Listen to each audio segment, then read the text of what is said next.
ఈరోజు చందమామను ఎంతకాలం బందీ చేయగలరు ఈ పుస్తకావిష్కరణ సభకు వచ్చిన మీ అందరికి కూడా నేను స్వాగతం పలుకుతున్నాను. ఒక ప్రత్యేకమైన పరిస్థితుల్లో మనము ఈ పుస్తకాన్ని ఆవిష్కరించుకుంటున్నాం. ఆ ప్రత్యేకత ఏంటి? మోదీ శాలా ప్రభుత్వం వచ్చిన తర్వాత 7 సంవత్సరాలు ఈ పుస్తకం రాసినప్పటికీ 7 సంవత్సరాల కాలంలో ఈ భారతదేశంలో ఎన్ని వేల మందిని జైళ్ళల్లో పెట్టారు. సుమారుగా 6 లక్షల మంది రాజకీయ ఖైదీలు ఉంటే అందులో 5 లక్షల మంది ఇంకా విచారణను ఎదుర్కొంటున్నారు. వాళ్ళు ఇంకా నేర ఆరోపణలు ఇంకా నిరూపణ కాలేదు. 5 లక్షల మంది. వీళ్ళు గాక అసలుకి ఈ మీడియాకు, ఈ రచయితలకు, ఈ ప్రపంచానికే దూరంగా ఉన్నటువంటి మూలవాసులైనటువంటి ఆదివాసీలు వేలాది మంది ఇవాళ ఛత్తీస్గఢ్, జార్ఖండ్, ఇతర ప్రాంతాల నుంచి ఇవాళ వేలాది మంది వాళ్ళు ఇంకా రికార్డుకెక్కని మూలజీవులు వాళ్ళు వేలాది మంది ఇవాళ జైళ్ళల్లో మగ్గుతున్నారు. ఇది గాక ఈ దేశ జనాభాలో 15% ఉన్నటువంటి ముస్లిం మైనారిటీలు, ఆ 15%లో 50% మంది ఇవాళ భారతదేశంలో ఉన్నటువంటి జైళ్ళల్లో ఉంటున్నారు. నిజంగా వీళ్ళందరూ నేరాలు చేశారా అంటే అందులో 5 లక్షల మంది రాజకీయ ఖైదీలు ఇంత మట్టు కూడా విచారణను మొదలుపెట్టలేదు.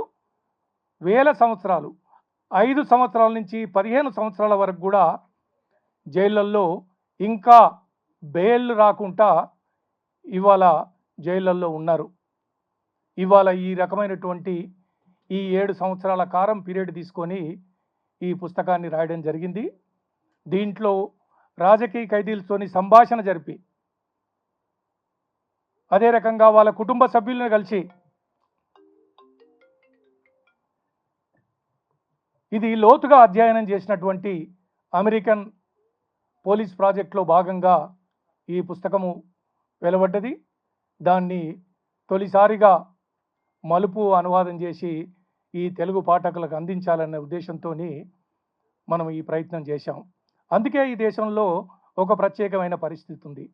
ఈ పరిస్థితి గురించి బుద్ధిజీవులైనటువంటి మనము, అదే రకంగా పౌరులు ప్రతి ఒక్కరు కూడా ఏంటంటే దీని మీద ఒక చర్చ జరగాల్సిన అవసరం ఉందన్నది మేము భావించాము.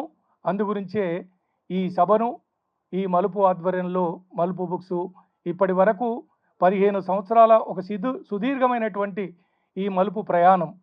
ఈ ప్రయాణంలో సుమారుగా 58 పుస్తకాలని అనువాద పుస్తకాలు 50 వరకు ఉంటే, డైరెక్ట్గా వచ్చినటువంటి పుస్తకాలు ఒక 7-8 పుస్తకాలు ఈ ప్రయత్నంలో జరిగినాయి.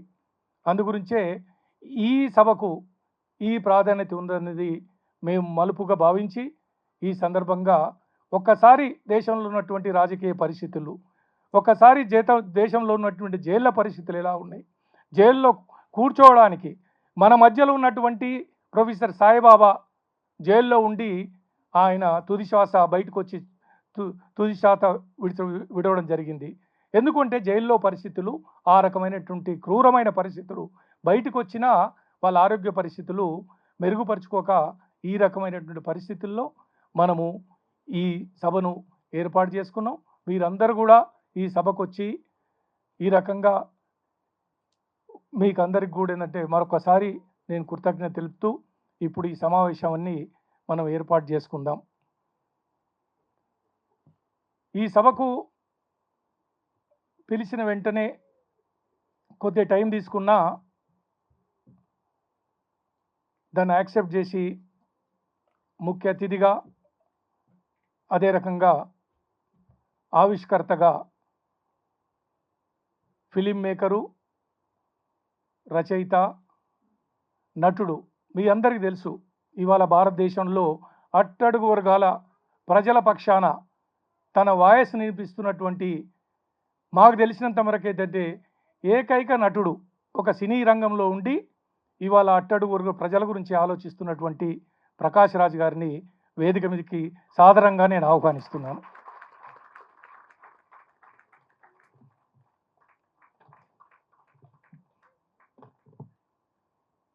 అదేవిధంగా ఈ సభకు అధ్యక్షత వహించాల్సిందిగా కవి యాకూబు, హైదరాబాద్ బుక్ ఫేర్ అధ్యక్షులు, గత 10 సంవత్సరాల నుంచి కూడా కవి సంగమం పేరుతోని వేలాది మంది కవుల్ని ఒక వేదిక మీదకి తీసుకొచ్చినటువంటి కవి యాకూబ్ను కూడా నేను సాదరంగా ఆహ్వానిస్తున్నాను. అదేవిధంగా సామాజిక కార్యకర్త, ఎక్కడైతే ముస్లిం మైనారిటీలకు హక్కులకు భంగకరం జరుగుతుందో మిగతా వారితో పాటు ప్రత్యేకంగా ముస్లిం హక్కుల భంగీకరణ జరిగినప్పుడు నేనంటూ ముందు నిలిచినటువంటి ఖలీదా పర్వీన్ని కూడా వేదిక మీదకి రావాల్సిందిగా నేను కోరుతున్నాను.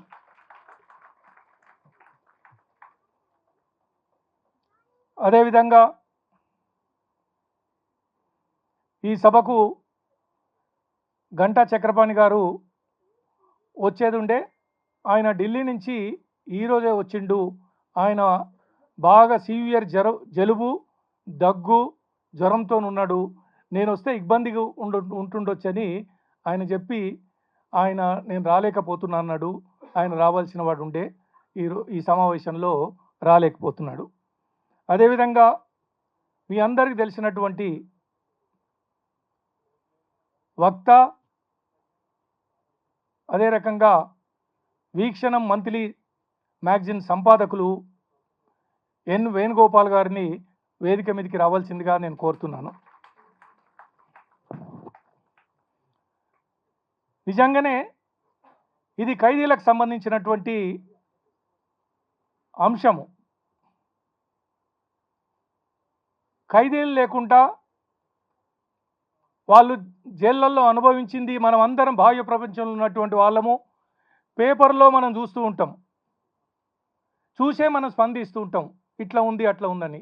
నిజంగా ఖైదీలుగా ఉన్నటువంటి బి అనురాధ గారు సుమారుగా కరెక్షన్ చేసుకోవాల్సిందిగా నేను అనుకుంటున్నాను. ఒక 5 సంవత్సరాలు బీహార్ జైల్లో శిక్ష అనుభవించి అది కూడా ఆ కేసులన్నీ రద్దయి ఇవాళ బయటి ప్రపంచంలో ఉంది. అక్కడున్న జైలు అనుభవాల్ని కూడా తెలపడానికి వేదిక మీదకి రావాల్సిందిగా నేను మనవి చేస్తున్నాను. అదేవిధంగా ఇక్కడికి వచ్చిన వాళ్ళందరికీ కూడా పరిచయస్తులే. తెలంగాణ ఉద్యమంలో లెక్కలేనన్ని కేసులు ఇప్పటికి కూడా నేను అనుకుంటా కేసులు ఉన్నాయనుకుంటున్నాను. తెలంగాణ రాష్ట్రం ఏర్పడ్డ తర్వాత కూడా ఆ సందర్భంలో కేసుల్లో ఉండి జైళ్ళకి వెళ్ళి బెయిల్స్ మీద బయటకు వచ్చి ఇవాళ బయట ఉన్నటువంటి కోట శ్రీనివాస్ గారిని కూడా వేదిక మీదకి రావాల్సిందిగా నేను కోరుతున్నాను.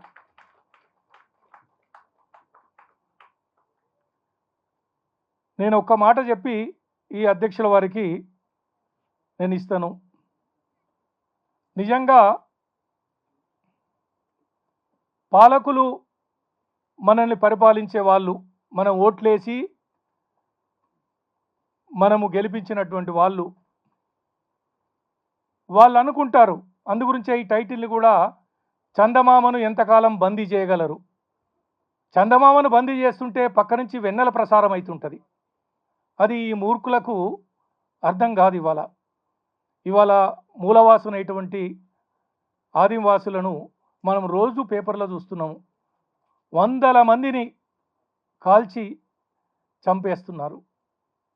అక్కడ ఖనిజ సంపదని దోచుకోవడానికి ఇవాళ బస్తరు, మిగతా అడవి ప్రాంతాన్ని కూడా ఖాళీ చేయడానికి కార్పొరేట్ సంస్థలకి ఆ భూభాగాన్ని అప్పజెప్పడానికి ఇవాళ ఒక ప్రయత్నం జరుగుతుంది. మన ప్రజల మీదనే మనం ఓట్లేసి గెలిపించినటువంటి పాలకులు, మనము మన పన్నులతోని కొనుక్కున్నటువంటి తుపాకులు ఇవాళ మన ప్రజల మీదనే గురిపెడుతున్న సందర్భము.